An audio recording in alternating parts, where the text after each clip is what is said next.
think we have most people have signed in right now. So I think we can get started. I just wanted to say hello and welcome to today's webinar. My name is Cheryl Bachunas. I'm the Assistant Director of Admissions here at Massachusetts College of Pharmacy and Health Sciences. And here with me, I have Dr. Carly Levy, who's the Associate Professor of Public Health and the Program Director for the MPH, and also Dr. Shearer Ginsberg, who's Assistant Professor of Public Health and the Coordinator of the Public Health Practice. Also joining us is going to be Dr. Virginia Briggs, Associate Professor of Public Health as well too. But we can, I'll turn it over to them both to kind of do a further introduction of themselves. Carly, Dr. Carly, would you like to kick it off? Hi, yes, welcome everyone. I'm Dr. Levy. I'm the program director, and I've been at MCPHS for just over 12 years. I teach mostly the integrative learning experience course, but I also teach qualitative research and some other courses. My background is in health policy and management, and I'll turn it over to Dr. Briggs. Oh, hello, everybody. Sorry, I got here a couple minutes late. I had a little trouble with my Zoom link. Very glad that we're doing this tonight, and I'm glad to hear that many students or prospective students are attending tonight. My name is Dr. Virginia Briggs. I've been at MCPHS for 10 years now, and I've been teaching in the MPH program for about 6 years.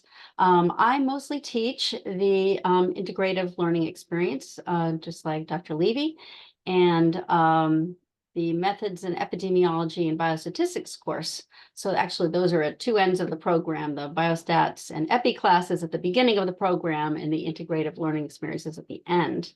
And I also teach a health equity class in the summer, which I'm very excited about. My training is in epidemiology. So I have a master's and a PhD in epidemiology. So that's my specialty. I'm very interested in teaching learning research methods. I really enjoy teaching that. I love to teach data analysis and writing and doing all different kinds of research and study design. So that's my specialty, and I love doing that and love teaching MPH students. I do research on the side in a lot of different areas, and I think we might get into a little more details about what we're interested in doing later in the presentation, but I will turn this over to Dr. Ginsberg. Hi, everyone. My name is Shearer Ginsberg. I am an assistant professor of public health at MCPHS, and I'm also the coordinator of the public health practice. I teach the public health practice class, the internship class, and we will get into that in this presentation. I also teach a class on mental health and the qualitative research class. I'm trained as both a medical anthropologist and a public health professional. I've been at MCP for about, it's almost 2 years now, and I'm excited to be here. And I'm excited to work with students. I really like teaching and mentoring, so I'm happy to meet everyone and to get to know everyone better. Perfect. Well, thank you all for that introduction. And again, we are pleased to be here today to present our university's offering to the School of Arts and Science Master in Public Health program. And just a few updates, just during this webinar, we'll discuss information about our college, the experience, Master of Public Health program, the curriculum, and we'll end with a Q&A to cover any additional questions you may have. So if you do have any questions during the presentation, please feel free to leave them in the Q&A box, which is in the corner of your screen for us to answer after the presentation.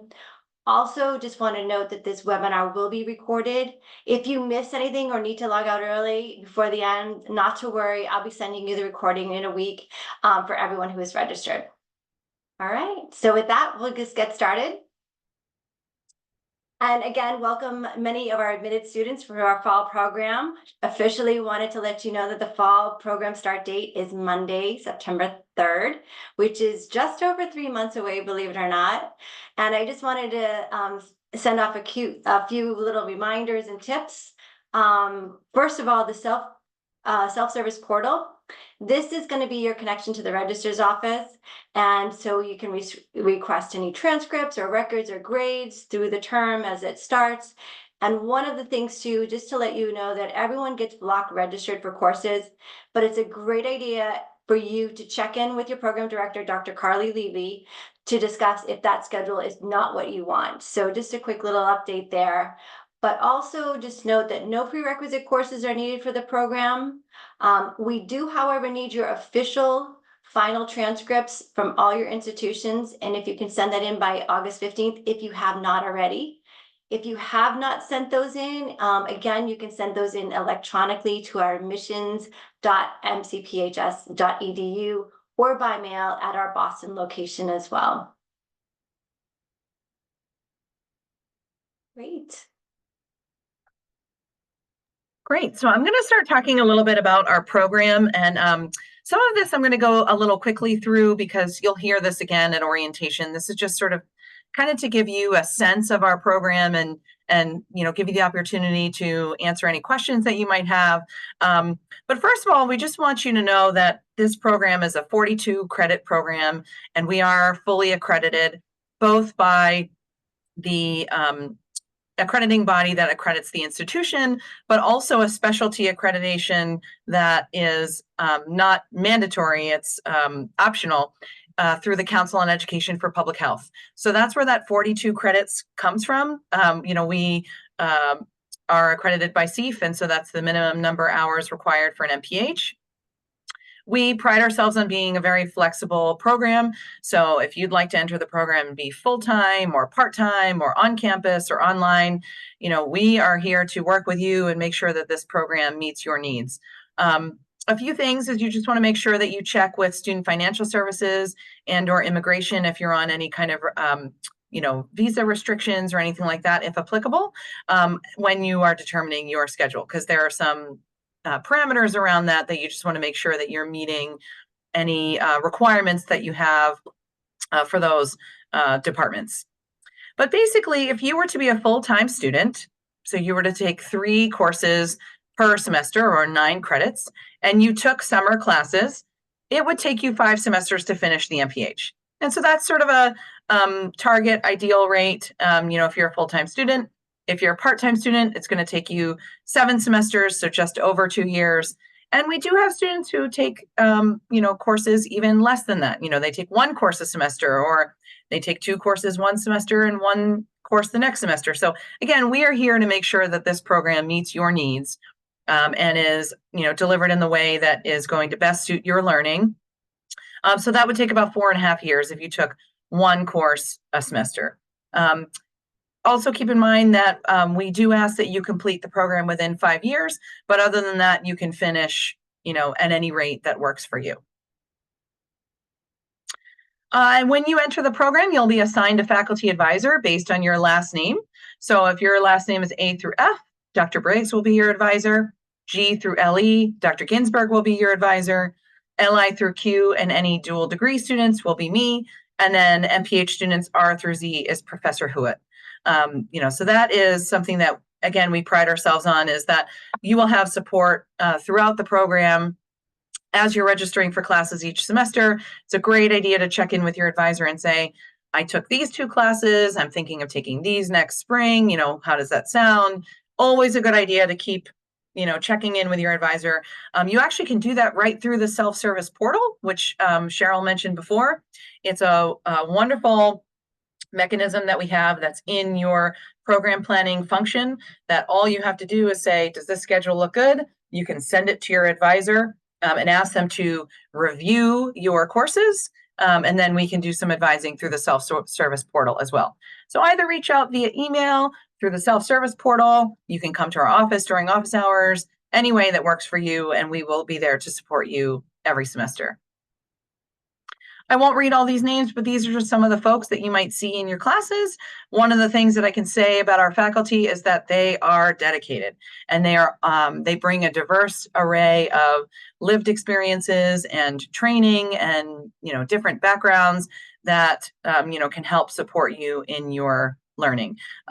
So, we're really excited to have a lot of faculty that have really practical experience as public health practitioners and in public health, and as academicians. They just have a real wealth of knowledge and experience. So just to kind of take you through our curriculum, we have 16 semester hours, what we call our core classes. So PBH 701 and PBH 740, the foundations of graduate study in public health and the methods in epidemiology and biostatistics, those are typically going to be the first 2 courses that you take within our program. We might add a 3rd course if you're a full-time student, but typically speaking, we really want to set the foundation early, for what you really need to know throughout the program. And we believe that those 2 courses, really meet that need. We also have qualitative research methods, environmental health, and policy and leadership to advance health equity. We have 20 semester hours of our concentration classes. So this is community health science and practice, health promotion and education, program design, research and evaluation, community health assessments, and then the practice experience and the integrative learning experience, which we'll talk about in a little more detail. You also get to take 2 courses or 6 semester hours of electives. We really think that electives are the way to tailor your program. So if you have an interest in maternal and child health or, health equity epidemiology, like Dr. Briggs mentioned, or if you want to pair up with a faculty member and do an independent directed study, you can do that as an elective. So we really think that this is another way that you can really tailor the MPH to really suit your professional and personal goals within the program. So the applied practice experience is basically an internship. It's 120 hours or 8 hours a week in a 15-week semester. I'm going to turn it over to Dr. Ginsberg in a little bit, who's going to kind of talk to you about what it means to find a site and, things to start thinking about now. But basically, this is an internship that could be paid or unpaid that is a part of the program. And certainly there are assessments as part of that course. You have to do, some evaluations and a final portfolio of your work. But we just want to put it out there up front that built into our program is a practice experience in which you can apply what you've learned in the classroom to a practice-based learning experience. We're really excited about this integrative learning experience that we've designed for students. It's a 2-course sequence. So the first course, you get an option to either do a literature review and take the Certified in Public Health exam, or you can do an advanced research data analysis project, which is kind of like a thesis that we would support you in. Either option is great. It will meet, the needs of the course requirement. It's really just what are you most interested in? And we can talk more about that in the Q&A. If you have questions about what does it mean to be certified in public health, we can talk about that a little bit later. And then the second piece is an advanced policy analysis. So this is an opportunity for you to really analyze, what do the results from this first course mean? If I have certain findings, what does that mean for policies? What does that mean for interventions to address those findings that I did in the first semester of the integrative learning experience? So we do have competencies as part of our program. You might also know these as learning objectives or skills, but really they are, what are the things that we want you to learn as an MPH student? What are the things that you're going to graduate with? And I'm not going to read these word for word, but I'm just going to kind of talk about each section and what they might encompass. So the first section of foundational competencies, and I should also mention that the foundational competencies are set forth by our accreditor that I mentioned earlier, the Council on Education for Public Health. So the first section of competencies or skills that you will achieve in the MPH is evidence-based approaches to public health. So this is your epidemiology, biostatistics, and qualitative research. How do we interpret data? How do we analyze data? That sort of thing. Then we have a section of competencies related to public health and healthcare systems. So this is, how do we think through the systems that operate in healthcare and public health across national and international settings, and also thinking about structural bias, social inequities, and racism. There is a section of competencies on planning and management. So this is, how do we identify needs, assets, and capacities in a community? How do we address those needs? How do we design interventions? Things like that. And then certainly policy and public health. So what does the policymaking process look like? How do we develop policies? How do we advocate for policies? And then how do we evaluate them? Certainly in a graduate program, you would want competencies in leadership and communication, and how do we talk with each other and communicate both orally and in writing. Interprofessional practice is something that I think we are very skilled at, is how do we work with other sectors and integrate others' perspectives. And then systems thinking. So how do we in public health make sure that we're not just working in a silo all by ourselves? What system do we operate in, and how do we address a public health problem with a systematic approach? Then we have our concentration competencies. So these are just sort of a little more detailed about the community health concentration. So thinking about health education, health promotion, risk assessment. We do have an environmental focus in our program, so thinking about environmental agents and climate change, the community health assessment and community health improvement process, and then preparing a funding proposal or a grant proposal. We ask that you maintain a 3.0 GPA to remain in good academic standing. I'm sure for most of you that's going to be, not a problem. You're all, strong students and you're excited about graduate school.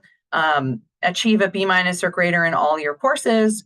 We mentioned, working with your faculty advisor, but also use the resources that we have available to you. So, we're going to talk about the Writing Center and peer tutors and Tutor Me, which is tutoring through Blackboard. There's lots of resources at MCPHS to ensure your success as a graduate student, and we want to make sure that you take advantage of them. We also, when you start the program, we will assign you a peer mentor. So this is someone that's a little further along in the MPH that can kind of support you in your learning and, say, this is what I did and this is how I was successful. And, it's, again, an opportunity for you to have a resource or someone to ask questions, run scenarios by, talk things through. We have lots of service opportunities. You could potentially be one of our student representatives on our graduate council or on our accreditation committee. I should also add that we have a new Center of Excellence, a Center for Research and Discovery. They have a standing MPH student who sits on their advisory board. So lots of things will come up, to provide opportunities for you to get involved. And again, we encourage you to take us up on them. This is just a list of resources. Our Center for Academic Success and Enrichment is a great resource. They have academic success coaches that can meet with you to discuss things like time management and how do I stop procrastinating and how do I set up good systems for myself. We have a Center for Professional and Career Development, and this is an opportunity for you to have your resume reviewed or help with setting up your LinkedIn profile. How do you conduct an informational interview? If you're receiving any kind of accommodations in your undergraduate or you receive them in high school, you can go to our Office of Student Access and Accommodation. We have a wonderful library and learning resources division. The librarians there are just magnificent. They will meet with you and talk with you about search terms and how do you approach a research project, and they have tons of resources on their website. The registrar is where you would go to request a transcript or change your address or look up your courses, help with scheduling, things like that. Tech support, certainly if you, need help with change your password or need help with the multi-factor authentication to get into your systems. They are wonderful and they are 24/7 as well. And then we have our University Learning Network. This is where you would find information on the Writing Center and peer tutoring. We are on social media, Facebook, Twitter, and Instagram. If you want to follow, like us, share, engage with us on social media. And now I'd like to turn it over to Dr. Ginsberg, who's going to talk with you about finding a practice experience or an internship. Hi, everyone. So, I know Dr. Levy gave you a very good overview of the internship experience early in this presentation. So in general, just a little bit more of a background. many students take this class towards the end of their time in the program. It's not a requirement, you can take it earlier, but most students do take it later in the semester once they've got most of the other classes out of the way, just so they can focus on taking this class and doing the hours of their internship. So the expectation for finding an internship is that you will secure your own internship. And I know that sounds daunting, but all of us are here to support you throughout this entire process. And I generally start checking in with students shortly after registration opens for the next semester. So shortly after registration for the for the spring starts in October. Registration for the fall and summer generally opens in about March. So once registration opens and students start registering for the internship class, I start checking in with students I send along opportunities and I start suggesting places to look. So you will hear from me many, many times between when registration opens and when the class starts. And one good piece of advice that I found is you should start looking for an internship 3 to 4 months before you actually take the class. The fall and spring semesters are 14 weeks and the summer semester is about 10 weeks. And that goes by really quickly. As Dr. Levy mentioned, there is a 120-hour minimum for your internship, and that does go by very quickly. Your specific weekly schedule is up to you, but the semester goes by very quickly, and I'd hate for you to spend the first 2 or 3 weeks of the semester trying to look for an internship, because it will go by quickly and you'll start to panic. So I start reaching out several weeks before the semester starts, and I have many community contacts that love having interns. I start sending along opportunities that they have. And I'm always happy to meet with students. So if you have any questions, you would like help looking for an internship, you can make an appointment with me. We'll discuss your interests and we'll start looking for places for you to start looking. And also, as Dr. Levy mentioned, you can do your internship at your place of employment. We do have a lot of students who do work as well, either full-time or part-time. And we are happy for you to do your internship at your job. The only requirement is that the project that you work on for your internship should not be part of your regular job responsibilities.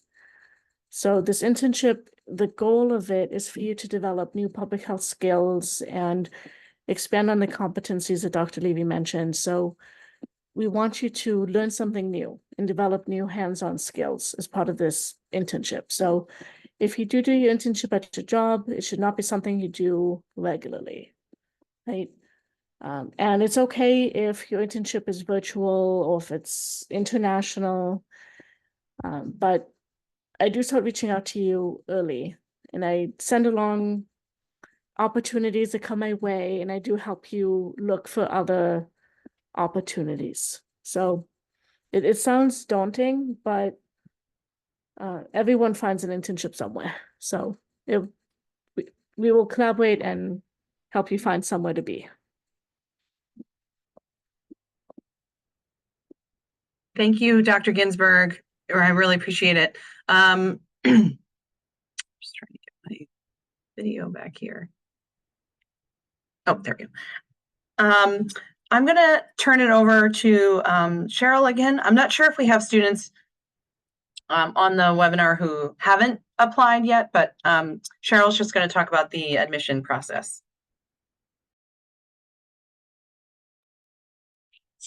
Thank you, Dr. Levy. So yes, any of the inquiring students out there, if you have not applied, just going to quickly just go through how to apply. And just as I mentioned earlier, there's no prerequisites for this program other than your bachelor's degree. And also just advising to apply early. It's rolling admissions, so claim your seat right away and you'll get a response as soon as you apply. It takes about 1 to 2 weeks for us to get back to you for the admissions committee to review, and you'll get your your decision right away. Also, it's free to apply. Another quick little insight is that there's no GREs needed or any additional testing. So just be aware of the deadlines for the fall program. If you're applying for the fall program, you still can. August 1st is the deadline. If it's a little later than August 1st, that's okay. We can look to contact me and we can kind of push that through for sure. The start date of that is September 3rd. And then there's also another one in the spring, which is December deadline, and then the summer as well too. So this program does evolve in 3 times a year. And then Dr. Lizzie, if we can go to the next slide. And just talk about the how to apply. So all you need to do is just go on our site and you submit a graduate application and on our website, MCPHS. And then also just click on that and then search our program. You'll see Public Health Masters and just simply click on that red button and then fill out everything that's just needed for that application. It takes no more than 20 minutes to fill out. And also what you'll need is, again, as I mentioned earlier, we'll need all your official transcripts from all your colleges and universities attended for that bachelor's degree. You can send along unofficial transcripts for now. If you get admitted, we just need to make sure by the start of that program, we have all your official transcripts. So for time's sakes, if you're getting close to that fall deadline date of August 1st and it's the end of July, go ahead and send us those unofficial transcripts. We can certainly admit you through that, but just know that by the time the program starts, we need those official transcripts.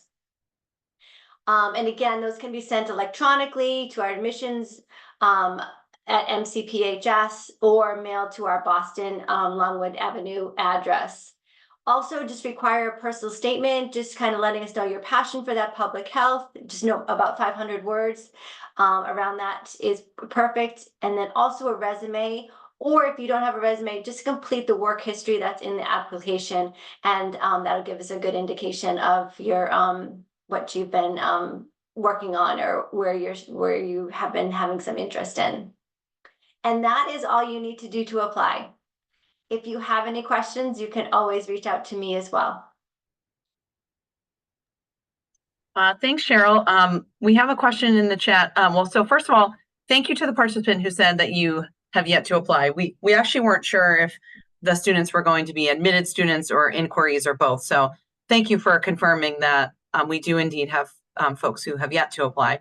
And then we also got a question in the chat from an attendee who said they have their I-20, but their visa was rejected. What would be your advice? And they want to rebook their appointment.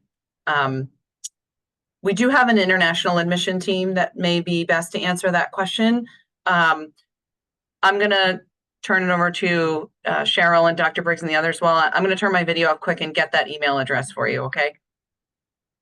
Yes, we do have a admissions international team. That would be a great one, that if we can get your address and we can submit it to them and connect you with the international team, and they will be able to advise you properly on your next steps and how to kind of rebook and really where to kind of go from there, if that's helpful.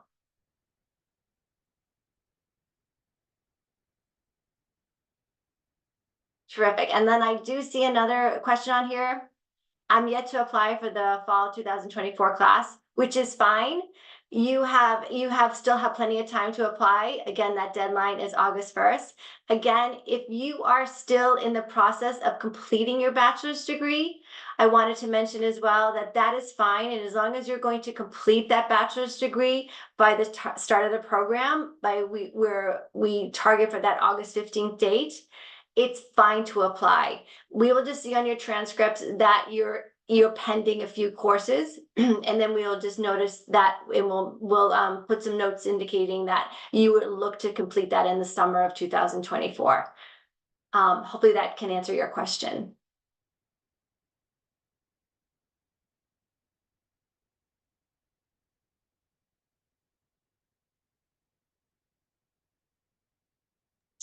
I can take this question. Ivy, thank you. I'm considering the online and the on-campus program. Are there any differences between taking the classes online or being in person? And is there an option for hybrid? So great question. So I would say the curriculum is not different. The courses are exactly the same. The assessments are, I would say, for the most part, the same. The major assessments, the major projects, the things that are tied to the competencies and the skills that we want you to develop. I really think the differences come down to the teaching methodology. So it's, in person, you might have some more group work or, in-person engagement, whereas online, it may be more of a discussion board that's, you're answering the same prompt, but in a virtual format. So I think the teaching methods are really going to vary. I think that really comes down to your personal preferences as a learner and also what your work-life balance is going to be like. Are you going to have the time to commute in for classes? Most of our courses are in the evening, so you'd want to, does that work with your work schedule? Does that work with your commuting schedule? How easy is it for you to get to our Boston campus? That's where all of our classes are. So I think it really comes down to your personal preferences as a learner and logistics, not so much the content. The content is really going to be the same. And as far as hybrid,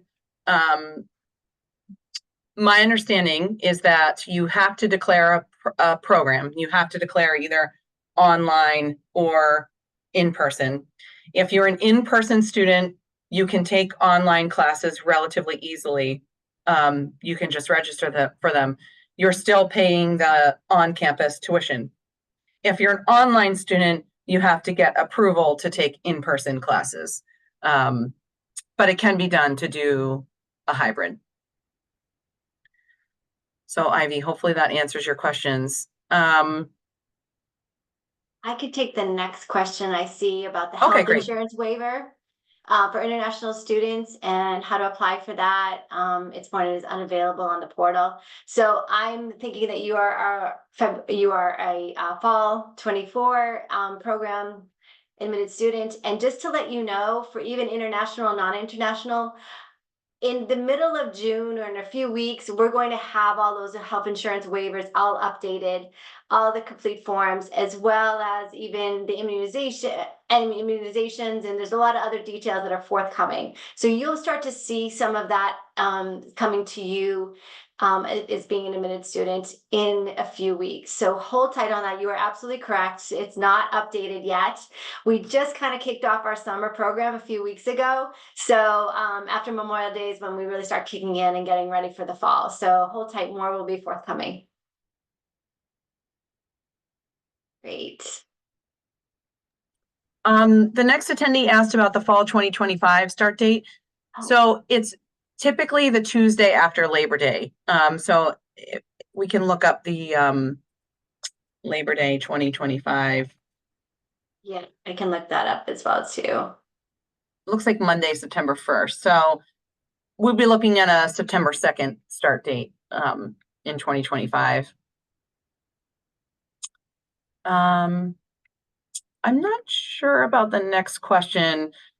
This says how to book on campus or off campus. Hostel, what makes a difference? Details to book on campus. What I can tell you is that we only guarantee housing for the first 2 years for our undergraduate students, not our graduate students. We don't have on-campus housing. And I'm not sure what resources we might have for housing, but we can certainly pass this along to our admission team and get back to you. Yeah, I can note that and see about that. And then Ivy said, thank you, that's very helpful. Online would be more preferable. Sounds great. Lucy, I have very good news for you. So Lucy asked if our program is STEM designated. We are actually in the process right now of changing our CIP code to be STEM designated. It's not 100% official, but I just sent all of the necessary paperwork to our provost team and the registrar's office. I anticipate that that's going to be approved as of fall of 2023. So we should know officially in the next few weeks if it's going to be a STEM designated program. Now, as far as the post-graduation prospects, I think, the wonderful thing being connected to our institution is that, first of all, we have a really high job placement rate of over 90%, and it's been that way since the inception of our program. Not only because I think our program is relatively small and we have, good interactions with our students and can, help them, but also because we do have a lot of connections, for our alumni at MCPHS. We have thousands of alumni all across the globe in a number of different,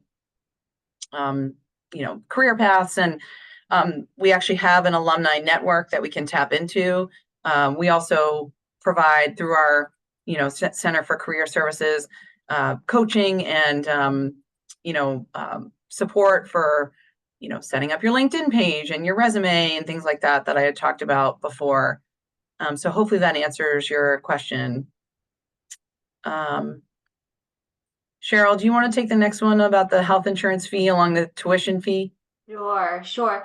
So, if you get a bill for your tuition fee and you haven't gotten a bill for your health insurance fee yet, I would just hold tight until I know you said the waiver is available for you to submit that, but you will be getting billed. So I would not submit any additional funding for something that you have not been billed for. So if you've been billed for your tuition fees, great. If you have filled out that waiver form and then you get billed for that health insurance, absolutely, it's perfectly fine to go ahead and go forward with that.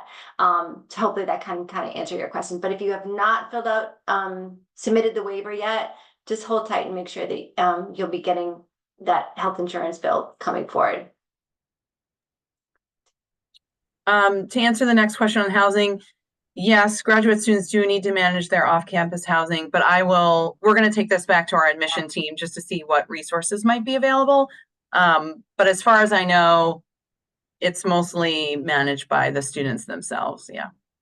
What I can do is a follow-up. When I send out the recording, I will also put down the answer to this question as well too. So to look for that, and as far as an email that I'll send out to everyone so everyone can have that visibility.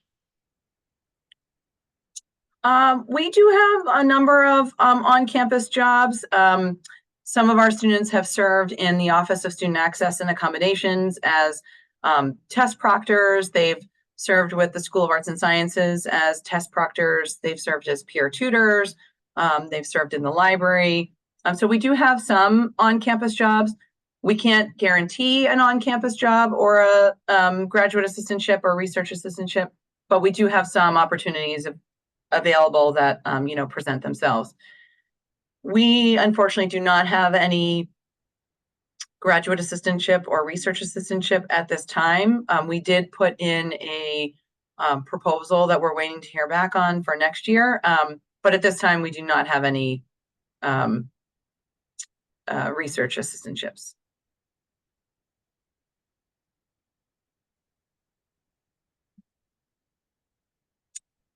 And then, yep, we will put in an answer, or we will put in the housing information in the webinar when we send it out for sure.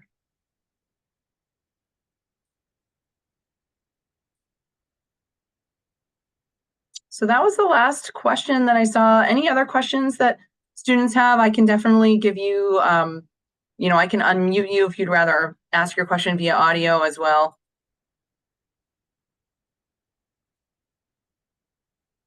Yes, we will share the health insurance waiver information as well. Thank you. Yes. And again, that health insurance waiver information, again, look for all additional updated waivers and forms and things like that to be sent to you in a few weeks. Great. Dr. Briggs or Dr. Ginsburg, did you have anything that you thought about, while we're waiting for additional questions that maybe popped up for you that you'd like to add or thoughts? I was going to add a quick comment about the internships. If for students for international students, we're happy to help look for internships as well. Because I know there were questions about looking for jobs and housing and stuff. So we're happy to help with looking for an internship as well. The only thing that we ask for is at least on our end, is that you let me know that you're an international student, because there's some extra paperwork you will need to fill out at the beginning through the international students office. And that's a federal law. It's not an MCPHS requirement. It just satisfied the visa requirements again. So once you get to the stage of doing an internship, you need to secure an internship first, and then there's a form you need to fill out. So just something to keep in mind once you get to that stage. I think I would just like to comment on a couple of things. One is just research opportunities. The institution has been strengthening our support for research for both faculty and students. As Dr. Levy mentioned, we have the Center for Research and Discovery, which supports research in a number of different ways. We have our own little conference every year for students that's very well attended and supported by faculty, so that you can get practice doing that sort of thing. If you're going to speak or present at a conference, you need to know how to prepare a poster and a talk about what you've been doing. So there are opportunities such as that. And the other thing I wanted to mention is that I think I'm very proud of the fact that our institution is very unique in that we have several clinical programs at the university, which present some opportunities for partnering with other disciplines and working with clinicians in a number of different areas. So we have, I just jotted down because I'm afraid I'll forget. We have a dental hygiene program, a nursing program, acupuncture school, optometry school, and physical therapy school. So a lot of the students who are in those programs also seek to get an MPH. So we understand that, and then we might even have clinicians in those areas and other areas because of where we're located, which is Longwood Ave in Boston, which is where the hub of all the hospitals are located. So I don't know how many clinicians are attending tonight or have considered that, but it's a great degree to get if you're already a practicing clinician working in a hospital setting. It's a nice degree to have. And then other people are just interested in public health and they're looking at graduate work after they finish their bachelor's degree. And you can do different things with that. So there are lots of different paths you can take with an MPH. But it's a great way to get started in that field, and you can kind of create your own place according to what your interests are. If you're interested in research, or if you're interested in public policy, or working for the government or private industry, it kind of sets you up for a lot of different settings to work in. I think that's all I wanted to mention about us. Thanks. Thanks, Dr. Briggs. Just a few more questions that popped up in the chat. One is, so we are working, is the MPH program a STEM? We are working to confirm its STEM designation. As of right now, it is not, but we are hopeful that that will be official soon. And Cheryl, we have a question in the chat. If you could share our contact information as well when you send out the presentation. And the presentation, the recording, and the presentation recording, as well as answer the questions. I will certainly send out all 4 of our emails, so that way feel free to reach out to us with any further questions directly. Happy to help and assist there. Great. And then Dr. Ginsburg, there was a question about internship opportunities. Just seeming like they, I think they're questioning if we have them. So maybe if you could talk about how you try to connect students with internship opportunities. Of course. So I'm active in many community organizations, both around Boston and throughout Massachusetts in the New England area. And I often connect with my community partners leading up to every semester to see who has space for an internship and who can host interns. So I often spend a lot of my time talking to community partners to see who can host an intern and then sending students that way. I do warn students that different organizations have different interview processes. So some organizations just need somebody and there's not much of an interview process, whereas other organizations do have something a bit more structured. So I do direct students towards specific opportunities. And sometimes I just connect students with individual people, even if there's no internship advertised.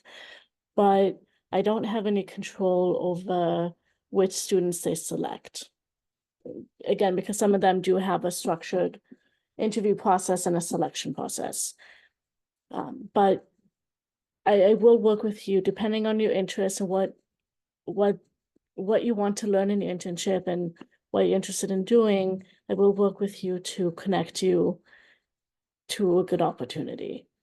So I've had students do internships in everywhere from in organizations looking at affordable housing, food insecurity, maternal and child health.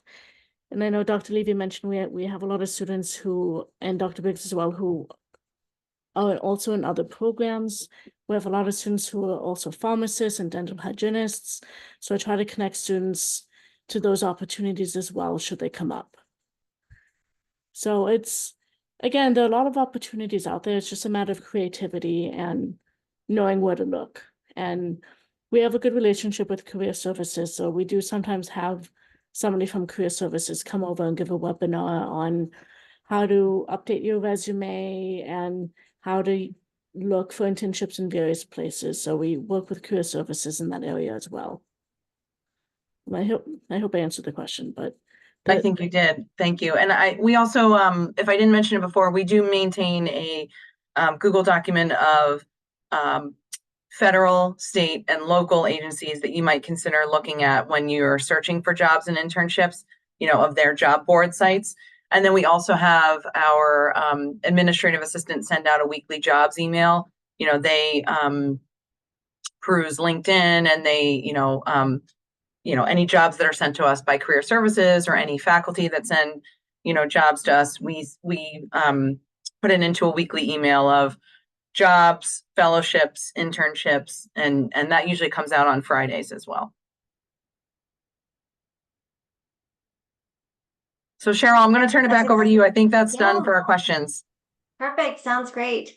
Thank you. So this concludes our webinar tonight, and I want to thank everyone for attending.